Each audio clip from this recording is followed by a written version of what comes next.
Hindi malakihan pero posible ang isa na namang rollback sa presyo ng mga produktong petrolyo sa susunod na linggo. Pero ang daing pa rin ng mga mamimili, hindi naman daw nila maramdaman ang epekto nito sa presyo ng mga pangunahing bilihin. Nakatutok si Julius Segovia. May rollback daw muling aasahan sa mga produktong petrolyo sa susunod na linggo, sabi ng ilang sources sa oil industry. Hindi nga lang daw kasing big time ng mga naunang bawas presyo. Sa unang 3 araw ng linggo, nasa 25 centavos ang natapya sa litro ng diesel at gasolina. Ayon sa DOE, sobra-sobra pa rin ang supply ng langis sa merkado, kaya tiyak na masusundan pa mga rollback sa petrolyo. Pero hindi pa rin daw ramdam ng mga mamimili ang epekto nito sa mga pangunahing bilihin. Hindi kasi lahat ng manufacturers pumayag sa pakiusap ng DTI na bawas presyo sa mga produkto. Ang ilang sumang-ayong magbaba, kapos naman sa kwenta ng DTI na dapat na maging price rollback. Kasama na rito ang gatas at tinapay. Hindi ko naman naramdaman, ganun pa rin.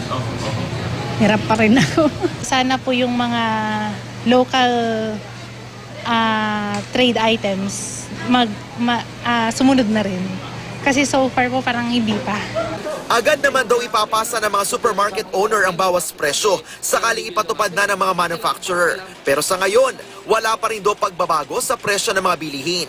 Kaya maging wais daw sa pamimili, hanapin ang mura pero dekalidad pa ring produkto. Kapag pinasa nila sa amin, kaagad, we'll have to change prices, no? Tsaka yun na nga, it has to be a coordinated move.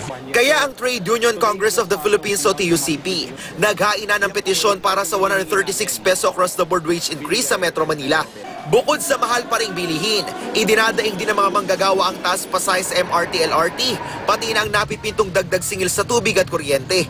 Umuunlad ang ating ekonomiya sa pamamahala ng ating Pangulong Aquino, ngunit hindi naman nakikinabang ang ating mga manggagawa.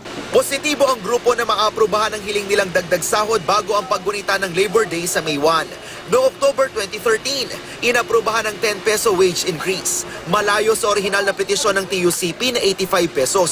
Maghahain naman ang sariling posisyon ng Employers Confederation of the Philippines o ECOP. Sa petisyong dagdag sahod, oras na simula na ang pagdinig dito. Julius Segovia, Nakatutok, 24 Oras.